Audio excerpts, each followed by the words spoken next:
प्यारे बच्चों और साथियों नमस्कार। मैं सोनू सारण स्वागत करता हूं आपके अपने YouTube चैनल में। अब तक आपने अरुण सर ने जो बहुत बेहतरीन प्रयास किए हैं उसके अकॉर्डिंग आपके रिजल्ट बहुत अच्छे आए हैं, बड़े अच्छे कमेंट भी आपके आए हैं और आपने बहुत अच्छा काम किया है। अब मैं और अरुण सर दोनों मिलके आपके लिए और बेहतर करने के बारे में सोच रहे हैं। हमने योजना बनाई है कि हम दोनों मिलके आपके लिए कुछ अच्छा करें, कुछ नया करें। तो बच्चों, आज का हमारा जो टॉपिक है वो है प्रोबेबिलिटी यानी कि प्रायिकता। आपने 9th क्लास में एक्सपेरिमेंटल प्रोबेबिलिटी के बारे में आप पढ़ के आए हैं, किंतु इस सिलेबस में यानी कि 10th क्लास के सिलेबस में हमारा थ्योरेटिकल प्रोबेबिलिटी रहेगा।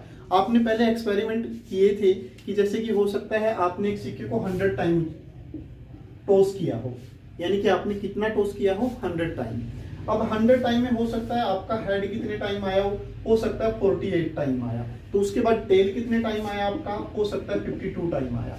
तो यहाँ पर जब आप हेड के लिए प्रोबेबिलिटी निकाल रहे थे उस टाइम पे आपकी 48/100 आई, और जब आपने टेल के लिए प्रोबेबिलिटी निकाली थी ना उस टाइम पे आपकी 52/100, ये आप पहले कर चुके हैं, ठीक है।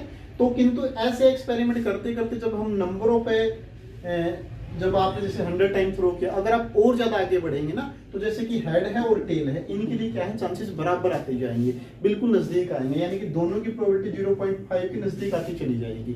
और आगे जाके हमने फिर थ्योरी बना ली कि हाँ, जब हेड के लिए और टेल के लिए प्रोबेबिलिटियां निकालते हैं तो वो 1/2 आते हैं। इस तरह से ये थ्योरेटिकल प्रोबेबिलिटी बन गई। तो आपके सिलेबस में जो थ्योरेटिकल प्रोबेबिलिटी है उसके बारे में हम बात करेंगे, जिसके लिए आपके पास फार्मूला क्या है, आप फार्मूला क्या लेके आएंगे वो देखिए। आपने ना किसी इवेंट को मैं ई से डिनोट कर रहा हूं, किसी इवेंट की प्रोबेबिलिटी के लिए आपके पास फार्मूला क्या रहेगा, फेवरेबल केसेस। फेवरेबल केसेस का मतलब क्या है कि जब जिस इवेंट के बारे में आप बात कर रहे हैं उसके फेवर में कितने केस हैं, और अपॉन क्या है टोटल केसेस। जैसे कि आपने क्या किया, एक सिक्के को उछाला, यानी कि एक कॉइन को आपने थ्रो किया, उस टाइम पे आपको पता है या तो हेड आएगा या फिर टेल आएगा, किंतु दोनों में से आएगा कोई एक ही, ठीक है। तो टोटल कितने हुए, दो आ सकते हैं, जैसे हेड भी आ सकता है टेल भी आ सकता है। तो टोटल जो मैंने केसेस लिखा वो आपके हो गए 2, किंतु दोनों में से आएगा तो कोई एक ही ना, उम्मीद तो दोनों की है, हेड भी आ सकता है टेल भी आ सकता है, बट आएगा दोनों में से कोई एक। जैसे कि आपने सिक्का थ्रो किया, सिक्का उछाला, उस टाइम पे आपके सामने क्या आया हो, मान लो कि हेड आया हो, तो आपसे पूछा गया कि हेड आने की प्रोबेबिलिटी क्या है, हेड दो में से कोई एक है, तो इसके फेवर में कितने केस हुए, एक हुआ। तो आप इस तरह से प्रोबेबिलिटी क्या लिख सकते हैं, 1/2 लिखेंगे इसको, ठीक है। इसकी प्रोबेबिलिटी हेड के लिए जो प्रोबेबिलिटी आई, यानी कि प्रोबेबिलिटी ऑफ हेड, इस तरह से लिखेंगे बच्चों। हेड के फेवर में कितने केस, एक, क्योंकि दोनों में से हेड कोई एक हो सकता है, और टोटल केस हेड या टेल दोनों के कुल मिला के केस कितने हुए 2। तो इसी तरह से formula favourable cases upon total cases, ये आपकी थ्योरेटिकल प्रोबेबिलिटी के लिए फार्मूला है। चलिए अब प्रोबेबिलिटी के बारे में थोड़ा और जान लेते हैं। क्या है प्रोबेबिलिटी? प्रोबेबिलिटी एक संभावना है, और उसके लिए आपने थ्योरेटिकल प्रोबेबिलिटी आगे बढ़ के आपने विकास कर लिया, ठीक है। एक्सपेरिमेंटल से आगे थ्योरेटिकल पे आप आगे इस फार्मूले को लेके आप आगे बढ़ेंगे, ठीक है। अब ये फार्मूले के अकॉर्डिंग अगर आप प्रोबेबिलिटी निकालने जाते हैं तो कुछ चीजें आपके सामने आएंगी। जैसे कि हो सकता है मैं अचानक से आपसे क्वेश्चन पूछ लूं, क्या कि अगर ये जो आपका सन है वो राइज करता है ईस्ट में, यानी कि पूर्व दिशा से निकलता है आपका सूर्य। अगर मैं अचानक आपसे पूछूं कि जो सूर्य है वो उत्तर दिशा से निकलेगा, इसकी प्रोबेबिलिटी क्या है? आपको पता है सूर्य उत्तर दिशा में कभी नहीं जाता, सन नॉर्थ साइड में कभी भी नहीं जाता, तो इसलिए ये ऐसा हो नहीं सकता, यानी कि ये चीज क्या है, इम्पॉसिबल है। ऐसे इवेंट को आप क्या बोलोगे, इम्पॉसिबल इवेंट बोलोगे। क्या बोलोगे भाई, इम्पॉसिबल इवेंट। इस तरह की इवेंट की प्रोबेबिलिटी, क्योंकि जो चीज हो नहीं सकती उसके लिए आप प्रोबेबिलिटी क्या दोगे, 0। जो बिल्कुल श्योर चीज है, श्योर यानी कि आपको कन्फर्म है जो सन है वो राइज करेगा ईस्ट साइड से, ईस्ट साइड से राइज करेगा, श्योर है, उधर से ही करता है हर बार। तो ऐसे इवेंट को आप श्योर इवेंट बोलोगे। क्या बोलोगे, श्योर इवेंट। और उनके लिए प्रोबेबिलिटी क्या आएगी, 1 आएगी। इम्पॉसिबल इवेंट के लिए प्रोबेबिलिटी आपकी 0 रहेगी, और श्योर इवेंट के लिए प्रोबेबिलिटी आपकी क्या रहेगी, 1 रहेगी। अब आपको इस बात का तो पता ही है कि अगर आप फार्मूले के अकॉर्डिंग जाएं प्रोबेबिलिटी के लिए, आपने जो फार्मूला लिखा हुआ है प्रोबेबिलिटी किसी भी इवेंट की, इवेंट को मैं इसे लिख रहा हूं, ये favourable cases upon total cases. अब आपको पता है कि जो फेवरेबल केस रहेंगे वो टोटल से तो कम ही रहेंगे ना, मैक्सिमम इसके बराबर ही हो सकते हैं, तो तब जाके आपकी प्रोबेबिलिटी मैक्सिमम क्या रहेगी, 1 बनेगी। जैसे कि आपके पास क्या है, एग्जांपल के तौर पे आपने छोटा सा ले लिया एग्जांपल, आपने एक डाई को थ्रो कर दिया। किसको थ्रो किया? एक डाई को। जब आप लूडो खेलते हैं तो उस टाइम पे आप डाई का यूज करते हैं। 6 फेसेज होते हैं उसके, 1 2 3 4 5 ऐसे कुछ लिखा होता है उन पे, ठीक है। अब आपसे पूछे कोई कि आप ये बताओ 1 से लेके 6 तक आने के लिए प्रोबेबिलिटी आपसे पूछ ली, तो आपको पता है 1 से 6 तक ही आएंगे, तो उनमें से कुछ भी आए वो 1 से 6 तक आए। यानी कि 7 से लेस आने के लिए अगर आपसे प्रोबेबिलिटी कोई पूछ ले तो 1 2 3 4 5 6 ये सभी की सभी क्या है? 6 ही तो फेवर में हो गई और टोटल भी 6 हो गए। ऐसे केसेस क्या है? श्योर इवेंट में आएंगे, यानी कि प्रोबेबिलिटी क्या हो जाएगी? क्योंकि श्योर है, ढाई जब आप थ्रो करोगे तो 1 2 3 4 5 6 यही आएगा, तो लेस देन 7 ही आएगा, तो ऐसे इवेंट की प्रोबेबिलिटी क्या जाएगी? आपकी 1 जाएगी, ठीक है। और आप अब क्या है, जैसे कि मैं पूछ लूं आपको, बोल लूं कि 10 से ग्रेटर आए, इसके लिए प्रोबेबिलिटी बताओ। आपको पता है कि 1 2 3 4 5 6 10 से ग्रेटर कोई भी नहीं है, तो ऐसा इम्पॉसिबल है। इम्पॉसिबल है तो इम्पॉसिबल इवेंट के फेवर में कितने केस हुए? 0, और टोटल केस आपकी 6 है, तो इसलिए प्रोबेबिलिटी क्या आएगी? 0। यानी कि जो इवेंट इम्पॉसिबल है उसके लिए प्रोबेबिलिटी क्या रहेगी? आपकी 0 रहेगी। इम्पॉसिबल इवेंट की प्रोबेबिलिटी 0, श्योर इवेंट की प्रोबेबिलिटी 1। और वैसी प्रोबेबिलिटी जो होती है किसी भी इवेंट की probability less than equal to 1 और ग्रेटर देन इक्वल टू 0, यानी कि 0 से शुरू करके और 1 तक जाएगी, और कुछ नहीं हो सकती। मोर देन 1 नहीं हो सकती किसी इवेंट की प्रोबेबिलिटी, और लेस देन 0 नहीं हो सकती। इस बात को आपने याद रखना है, चाहे एक इवेंट कोई भी लेके चले, आप कोई एक्सपेरिमेंट करें, ठीक है। चलिए अब हम एक्सरसाइज से कुछ क्वेश्चन ट्राई करेंगे। जैसे कि आप एक्सरसाइज में जाएंगे, फर्स्ट क्वेश्चन के बारे में बात करता हूं। अब फर्स्ट क्वेश्चन में आपने देखा, फर्स्ट क्वेश्चन का भी मैं एक बार ना आपको सेकंड पार्ट बता रहा हूं, वो क्या है?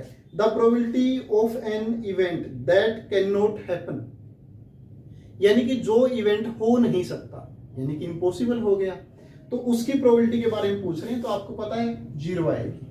फर्स्ट क्वेश्चन की सेकंड पार्ट की बात कर रहा हूं मैं। फिर कहता है such an event is called, ऐसे इवेंट को क्या बोलेंगे? आपको पता है जो हो नहीं सकता ना, ऐसे इवेंट को आप क्या बोलते हो?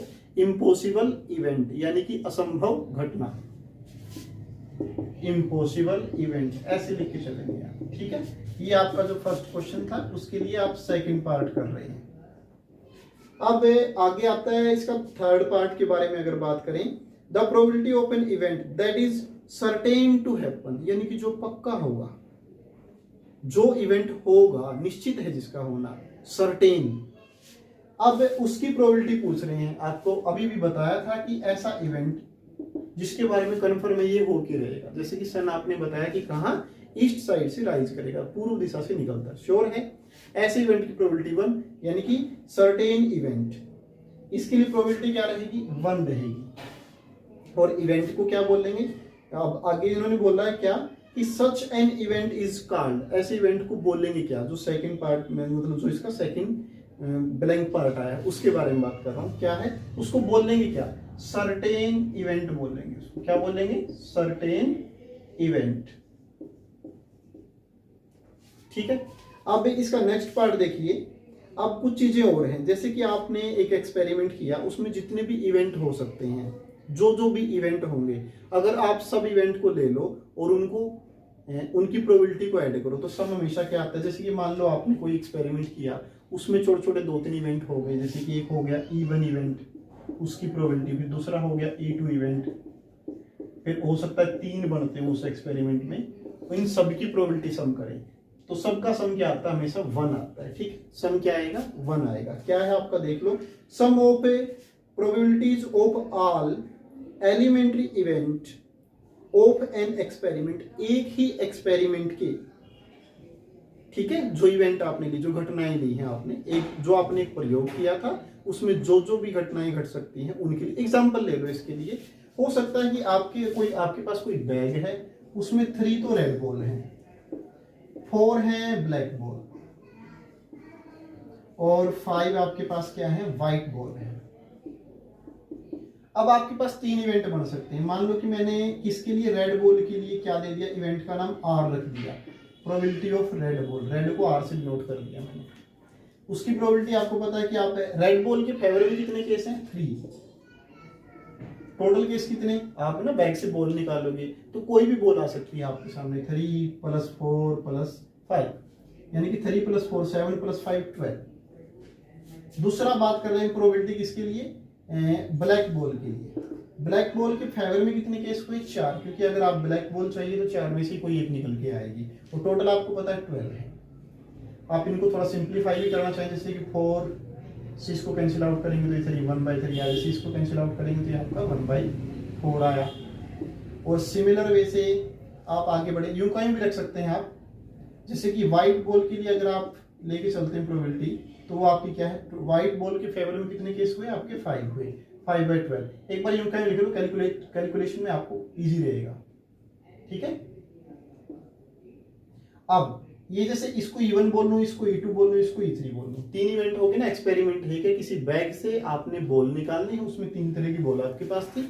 एक्सपेरिमेंट आपका एक हुआ, यानी कि प्रयोग तो आपका एक हुआ, किंतु उसके अंदर क्या है, इवेंट छोटे छोटे एलिमेंट्री इवेंट कितने बने, 3 बने। रेड बॉल के लिए अलग लिख लिया, व्हाइट बॉल के लिए अलग लिख लिया, ब्लैक बॉल के लिए अलग लिख लिया। आप इनको ऐड करेंगे, सबका सम करके देखें आप, 3/12, 4/12, E1 मैंने रेड बॉल के लिए बोल दिया, E2 मैंने किसके लिए बोल दिया, ब्लैक के लिए बोल दिया, E3 मैंने किसके लिए बोल दिया, व्हाइट के लिए बोल दिया, 5/12।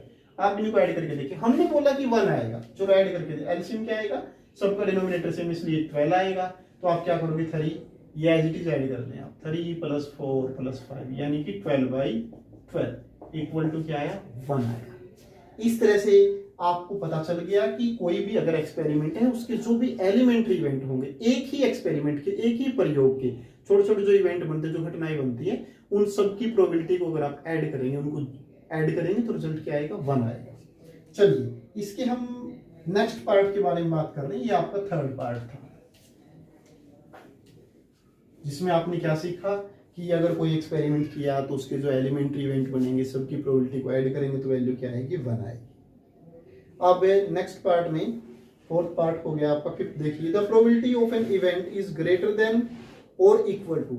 आपने पढ़ा कि प्रोबेबिलिटी किसी इवेंट की किसके इक्वल या उससे बड़ी हो सकती है। आपने थोड़ी देर पहले मैंने लिखा था, बताया था आपको कि प्रोबेबिलिटी किसी इवेंट की कम से कम तो 0 हो सकती है, और ज्यादा ज्यादा क्या, 1, इनके बीच में भी रह सकती है।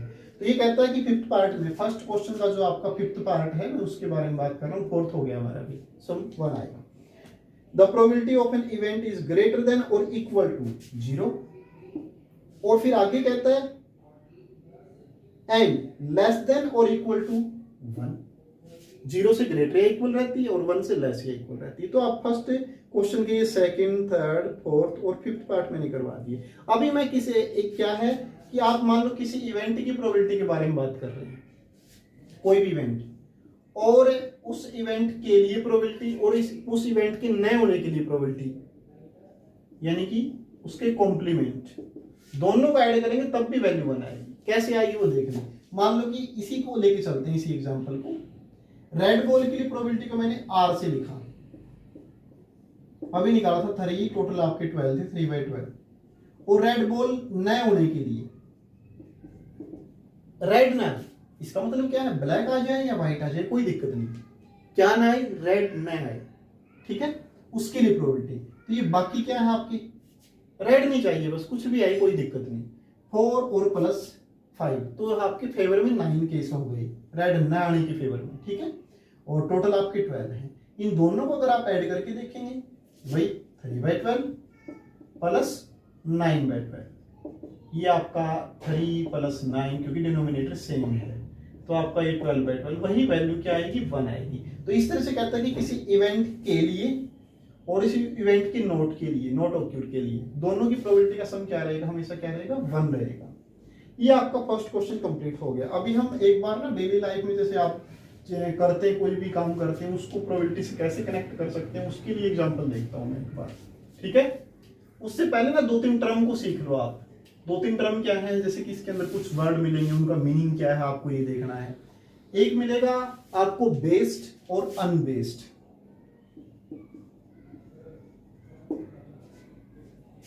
और आगे क्या हो सकता है, अनबेस्ड।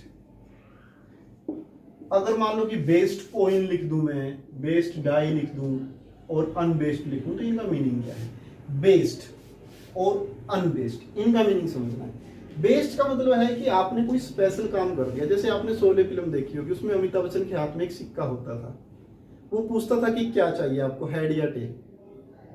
और गजब की बात ये थी कि हर बार हेड ही आता था उसमें, या टेल आता था, जो भी आप देख लेना, वो पिक्चर भी देख लेना, एंजॉय करना। तो उसमें क्या था, वो सिक्का दोनों ही साइड उसने हेड लगाया हुआ था। अगर टेल था तो दोनों साइड टेल था। तो यानी कि अगर आप दोनों साइड हेड लगाओगे, टेल तो कभी आएगा ही नहीं। तो यानी कि आपने यहाँ पर पक्षपात कर दिया, भेदभाव कर दिया। तो इसको बोलते हैं बेस्ड होना। ठीक है, हो सकता है आप एक साइड को हैवी कर दो, क्योंकि सिक्के को दो पार्ट में मिला के ऐड किया जाता है ना। एक साइड को आप हैवी करो तो वो साइड हमेशा नीचे जाएगी, तो दूसरी साइड का जो हर बार वही आएगा। जैसे कि आपने टेल वाली साइड को कुछ लगा दिया, चिपका दिया, बब्बल गम चिपका दो, मोमती से ली आप थोड़ा सा उसका मोम डाल दो उस पर, या कुछ भी करो, बेस्ट हो जाएगा। जब आप थ्रो करोगे तो मैक्सिमम चांसेस क्या रहेंगे, मान लो हेड की तरफ चिपकाया तो हेड नीचे रहेगा, टेल ऊपर आएगा। ऐसी सिचुएशन में आपका जो कॉइन है वो फेयर नहीं हुआ। ठीक है, वो क्या कर रहा है, किसी एक का फेवर कर रहा है, दूसरे का नहीं कर रहा। ठीक है, तो बेस्ड कॉइन बोलते हैं। अनबेस्ड बिल्कुल ठीक ठाक डाई है, कुछ भी है, वो अनबेस्ड बोलेंगे। जैसे कि बिल्कुल नॉर्मल है, फेयर है, उसमें कोई गड़बड़ नहीं है, किसी प्रकार का पक्षपात नहीं है, भेदभाव नहीं है। ठीक है, इनको बोलेंगे अनबेस्ड। ठीक है, आगे एक वर्ड आता है आपका रैंडम, हिंदी में इसको यादृच्छा बोलते हैं। ठीक है, यादृच्छा। अब इसमें क्या है, रैंडम। आपने ना यहां पर भी कोई चीज लेनी है, जैसे कि मान लो बैग के अंदर आपने 3 तरह की बॉल है, रेड बॉल हो सकती है आपके पास, कितनी भी हो सकती है कोई बात नहीं, हो सकता है व्हाइट है, और हो सकता है आपके पास ब्लैक भी साथ में। अभी हमने एग्जांपल लिया।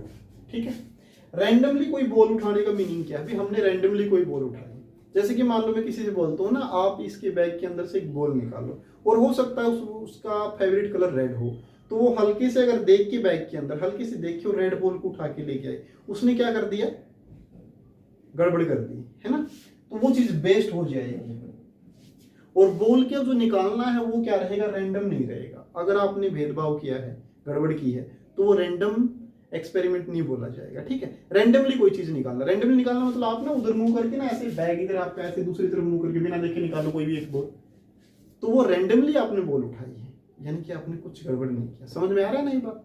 हाँ, रैंडमली आप कोई काम कर रहे हैं तो ठीक है, वो सबके लिए बराबर होके चल रहे हैं, आप गड़बड़ नहीं कर रहे। ठीक है, अब ये रैंडम के बारे में बात थी। ये वर्ड आएंगे, आपको इनका मीनिंग पता होना चाहिए। इक्वली लाइकली, एक वर्ड ये आएगा बुक में, इक्वली लाइकली, यानी कि जैसे आपके पास कॉइन है, आपने टॉस किया, हेड और टेल के आने के लिए चांसेस बराबर हैं। उनके लिए जो आउटकम है, हेड भी आ सकता है, टेल भी बराबर है। सिक्का सोरे फिल्म वाला नहीं लेना आपने, या फिर गोंद वगैरह बब्बल वो नहीं चिपकाना, फेयर होना चाहिए, ठीक ठाक होना चाहिए। उस टाइम पे हेड के लिए भी और टेल आने के लिए भी बराबर के चांसेस हैं, इक्वल चांसेस हैं, इक्वली लाइकली है, दोनों के लिए बराबर है, उसमें कोई दिक्कत नहीं है। ठीक है, इक्वली लाइकली का मीनिंग क्या है, उसमें कोई छेड़छाड़ नहीं की जाएगी, वो इक्वल है सबके लिए। हेड के लिए भी चांस उतने नहीं है, टेल के लिए भी चांस उतने नहीं है। अगर आपने रेड बॉल ब्लैक बॉल ऐसा कुछ लिया तो चांसेस बराबर रहे उनके लिए। ठीक है, उस केस की बात कर रहा हूं मैं, यानी कि जैसे हेड और टेल आना बराबर है, इक्वल है, सिक्का अगर फेयर है। ठीक है, तो ये चीजें भी आपको याद रहनी चाहिए। अब मैं एक बार सेकंड क्वेश्चन के बारे में बात करता हूँ। डेली लाइफ में ऐसी सिचुएशन आपके सामने आ सकती है। ये सेकंड क्वेश्चन के फर्स्ट पार्ट में, क्वेश्चन नंबर आपका सेकंड और उसके फर्स्ट पार्ट की बात कर रहा है। यहाँ पर क्या है, एक ड्राइवर है, a driver attempt to start a car. एक ड्राइवर कार को स्टार्ट करने का एक अटेम्प्ट कर रहे हैं, यानी कि ड्राइवर क्या करता है, कार को स्टार्ट करता है। उस टाइम पर कहता है कि द कार स्टार्ट और does not start, car start होगी या फिर नहीं होगी, इसके बारे में पूछ रहा है। और क्वेश्चन क्या था स्टार्टिंग में, which of the following experiment have equally likely outcome. भी इक्वली लाइकली आउटकम है कौन सी है, 4 पार्ट है इसमें। ठीक है, फर्स्ट पार्ट के बारे में क्या था कि ड्राइवर ने कार स्टार्ट करने के लिए कोशिश की और कार स्टार्ट होगी या नहीं होगी, क्या ये बराबर की है। इसमें कई सारी बातें काम करेंगी, जैसे कि अगर कार बिल्कुल ठीक ठाक है, ड्राइवर अच्छा जानकार है, वो कार को स्टार्ट करने की कोशिश करेगा, स्टार्ट होने के लिए ज्यादा चांसेस हैं, स्टार्ट न हो इसकी संभावना बहुत कम हो जाएंगी। अगर मान लो कि पहले से कार किसी ने खराब कर दी, ड्राइवर है, अच्छा जानकार भी है, किंतु वो कार को स्टार्ट करने की कोशिश करता है, अगर कार को खराब ही कर दिया गया है या उसके अंदर ऑयल नहीं है, तो उस टाइम पे स्टार्ट होने की पॉसिबिलिटी कम है और स्टार्ट न हो इसके लिए ज्यादा चांसेस है। तो ये फिर हम ये नहीं मानेंगे कि इक्वली लाइकली नहीं हो सकता, ये तो डिपेंड करेगा सिचुएशंस पे, कार कैसी है, ठीक है। सेकंड पार्ट, तो इक्वली लाइकली नहीं होंगे। A player attempt to shoot a basketball, कोई प्लेयर है वो बास्केटबॉल को इन्हें बास्केट में ना बॉल डालने की कोशिश करता है, ठीक है। अब ये कहता है कि ही और सी और ही शूट्स और मिस द शॉट, भाई मतलब क्या है कि वो ठीक ठाक अपना काम करेगा या नहीं कर पाएगा, इसके बारे में बात है कि जो उसने मतलब बॉल को फेंका है वो क्या करेगा, मिस हो जाएगा या फिर शूट कर देगा शॉट को, ठीक है। तो कौन सी चीज़ है, अब ये प्लेयर पे डिपेंड करेगा। भी अच्छा प्लेयर है तो वो तो एक बार में ही कर देगा काम अपना पूरा। अगर प्लेयर अभी कल परसों ही खेलना शुरू किया है उसने, तो क्या पता वो काफ़ी बार ट्राई करे तो उसके बाहर गिरने के चांसेस ज़्यादा है शॉट, ठीक है। तो यहाँ पर भी डिपेंड करेगा प्लेयर पे, तो इसको भी इक्वली लाइकली हम नहीं बोल सकते, ठीक है। चलिए आगे बढ़ते हैं। A trial is made to answer a true false question, एक क्वेश्चन है जिसके दो ही आंसर हैं, या तो ट्रू या फिर फॉल्स। कोई क्वेश्चन है आपके पास, ट्रू फॉल्स क्वेश्चन है, उसके आंसर या तो ट्रू होगा या फिर फॉल्स होगा, ठीक है। एक ट्रायल हुआ था, द आंसर इज राइट और रॉन्ग, आंसर राइट है या रॉन्ग है, इसके बारे में आपका क्या कहना है। देखो आप कोई क्वेश्चन है जिसके दो आंसर हो सकते हैं, एक ट्रू हो सकता है एक फॉल्स हो सकता है, हमें नहीं पता क्या है। मान लो कि आप गैस भी करते हो, भाई आंसर आपने ट्रू बोल दिया अपनी ओर से, ट्रू बोलते ही अगर आंसर उसका ट्रू ही है तो आपका ठीक हो जाएगा। आपको तो नहीं पता ना ट्रू है या फॉल्स है, ठीक है। आपने ट्रू बोला, आपका आंसर ठीक भी हो सकता है गलत भी हो सकता है, बराबर के चांसेस हैं, इक्वल चांसेस हैं, इसलिए इनको इक्वली लाइकली बोलेंगे, ठीक है। अब नेक्स्ट क्वेश्चन क्या है, a baby is born, it is boy और गर्ल। देखो सिंपल सी बात है, कोई बच्चा अगर जन्म लेगा वो लड़का भी हो सकता है लड़की भी हो सकता है, ठीक है। अब हमें नहीं पता ना इस बात का, लड़का भी लड़की भी दोनों के बराबर के चांसेस है, जन्म लेने के बाद पता चलेगा लड़का भी आ सकता है घर में, लड़की भी आ सकती है, ठीक है। तो इनको भी आप इक्वली लाइकली बोलोगे, ठीक है। हाँ ये भी इक्वली लाइकली है। अब आप थर्ड क्वेश्चन पे आके बात करेंगे। चलिए, why is tossing a coin considered to be a fair way of deciding which team should get the ball at the beginning of a football game. चलो यहाँ पर क्वेश्चन में तो फुटबॉल गेम की बात की गई, ये कहते हैं कि जब गेम को स्टार्ट किया जाएगा। इन्होंने किसके बारे में बात कर ली, क्वेश्चन नंबर थर्ड आ गया आपके पास, और जो फुटबॉल गेम है उसके बारे में बात कर रहे हैं। या फिर कहते हैं कि जो मैच को स्टार्ट करने के लिए आप टॉस करते हो, क्या वो ठीक है टॉस करना या गलत है। देखो वहां पर फेयर कॉइन दिया जाता है, कॉइन में कोई गड़बड़ नहीं होती है, ठीक है। अब कॉइन को जैसे ही आप थ्रो करते हो, हेड भी आ सकता है टेल भी आ सकता है। जैसे कि दो टीम है, दोनों के कैप्टन बुलाई जाते हैं। आजकल तो आईपीएल चल रहा है, आपने टॉस होते हुए काफी बार देखा होगा। तो वहां पर देखिए आप, तो जैसे वो क्रिकेट मैच की बात हो गई, तो वहां पर भी क्या होता है कि दोनों कैप्टन को बुलाया जाता है और सिक्का, उनसे चॉइस पूछी जाती है। आप मान लो एक से पूछा हेड, तो दूसरे का क्या आएगा, टेल ही आएगा। सिक्के को थ्रो कर दिया, हेड भी आ सकता है टेल भी आ सकता है। तो पहले किसके लिए, अगर टेल आ जाए तो ये कैप्टन काम अब डिसीजन लेगा, अगर आपका हेड आ गया तो दूसरा कैप्टन डिसीजन लेगा, ठीक है। तो यहाँ पर कहता है कि ये चीज ठीक है या गलत है। देखो हेड और टेल आने के लिए ना इक्वली लाइकली है ये दोनों चीजें। इक्वली लाइकली का मतलब क्या है कि हेड और टेल आने की जो पॉसिबिलिटीज हैं, जो संभावनाएं वो बराबर की हैं। तो दोनों को बराबर का मौका मिला, इसमें कोई मतलब दिक्कत वाली बात नहीं है, ठीक है। इक्वली लाइकली मतलब बराबर संभावनाएं हैं दोनों के लिए। सम प्राइक भी बोल सकते हैं, जिनके आने की प्रायिकताएं बराबर हैं, ठीक है। इक्वली लाइकली वही चीज है, तो ये भी ठीक है। आप सिक्का उछाल के फुटबॉल के मैच में कर रहे हैं या किसी और मैच में कर रहे हैं तो उनसे बराबर के हैं, दोनों के टॉस जीतने की संभावना बराबर है, ठीक है। तो यहाँ बिल्कुल ठीक है ये चीज। आप फोर्थ क्वेश्चन पे आ जाए। ये आपसे क्वेश्चन कर रहा है, किंतु इस क्वेश्चन को करने से पहले तुरंत आपके दिमाग में एक बात आ जानी चाहिए। वो बात क्या है, आपने अभी भी पढ़ा है कि जो प्रोबेबिलिटी है ना किसी भी इवेंट की, आपने एक्सपेरिमेंट किया, उससे कोई इवेंट आया, वो ग्रेटर देन इक्वल टू 0 और लेस देन इक्वल टू 1, 0 और 1 के बीच में चलेगी, ठीक है। अब ये कहता है फोर्थ क्वेश्चन में, which of the following can not be probability of an event. ये कहता है कि इनमें से जो फॉलोइंग जो नीचे दिए गए हैं, इनमें से किस इवेंट की मतलब किसी इवेंट की वो प्रोबेबिलिटी नहीं हो सकती। जैसे कि फर्स्ट पार्ट में इन्होंने ए पार्ट में दे दिया 2/3, बी पार्ट में इन्होंने क्या दिया आपके लिए -1.5, सी पार्ट में इन्होंने क्या दिया, सी पार्ट में इन्होंने आपके लिए दिया 15%। 15% का मीनिंग क्या होगा, 15/100, ठीक है। यानी कि आपने प्रतिशत से या इसको किस में बदल दिया, एक भिन्न के रूप में बदल दिया। ठीक है, चलो 15% को आप क्या लिख सकते हैं, 15/100 लिख सकते हैं।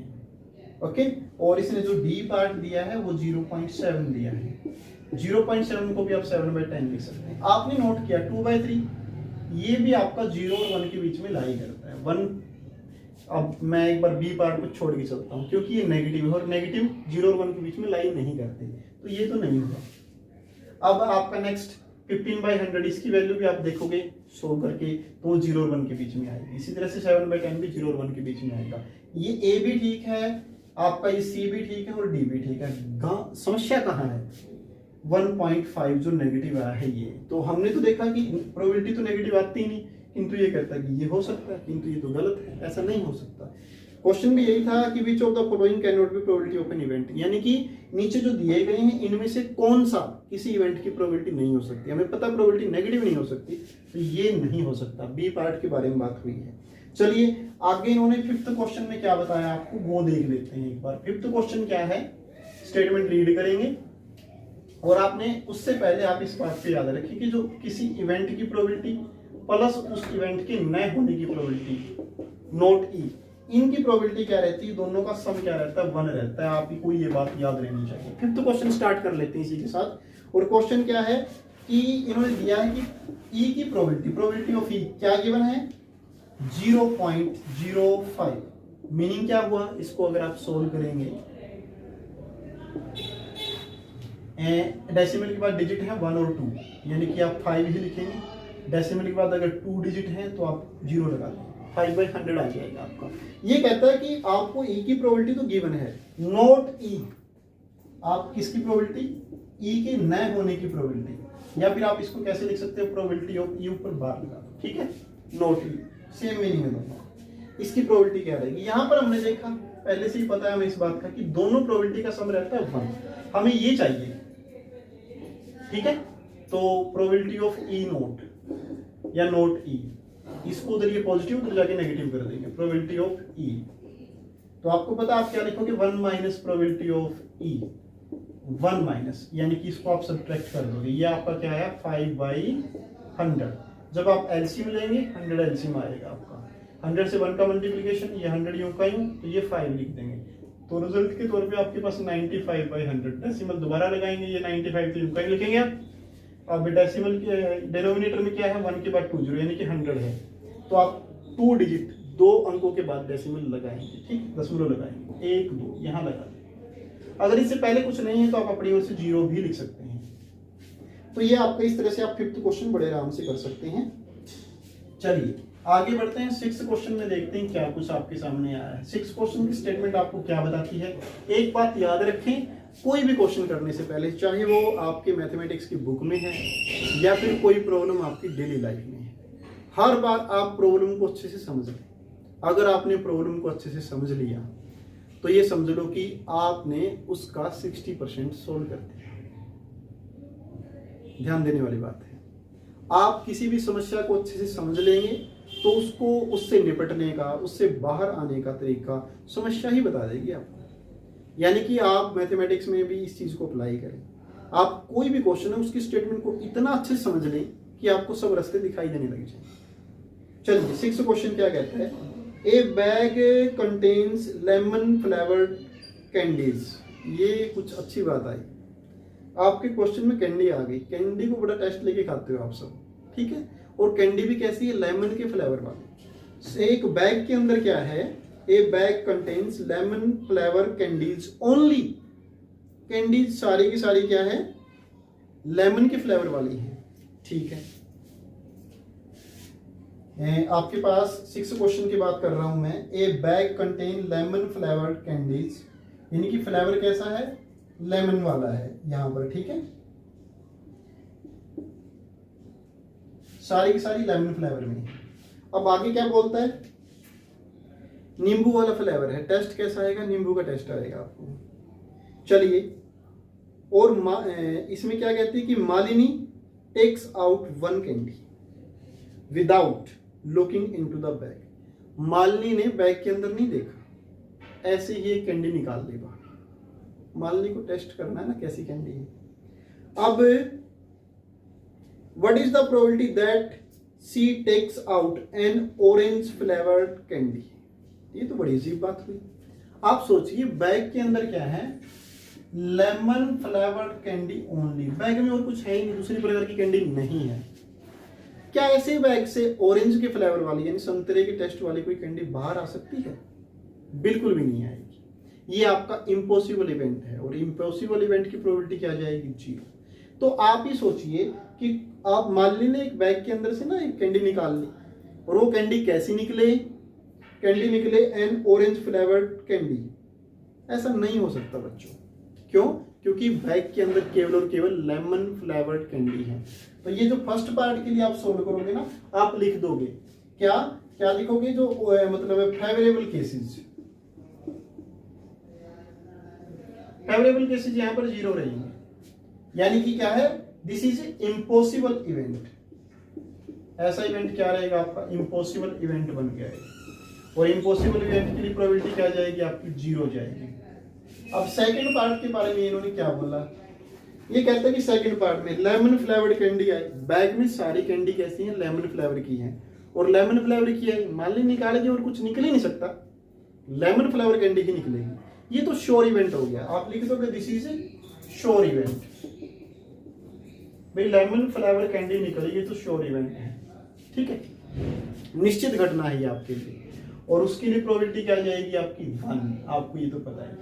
तो ये 6 क्वेश्चन तो आपके लिए बड़ा आसान था। चलिए फिर इसी से आगे बढ़ के ना आप 7th क्वेश्चन को ट्राई कर लें एक बार। 7th क्वेश्चन क्या है एक बार आप वो देखेंगे। 7th क्वेश्चन की स्टेटमेंट आपको क्या बोलती है? 7th क्वेश्चन कहता है it is given that in A group of 3 student. एक ग्रुप में ना 3 बच्चे हैं, 3 विद्यार्थी हैं, ठीक है। The probability of 2 student not having same birthday.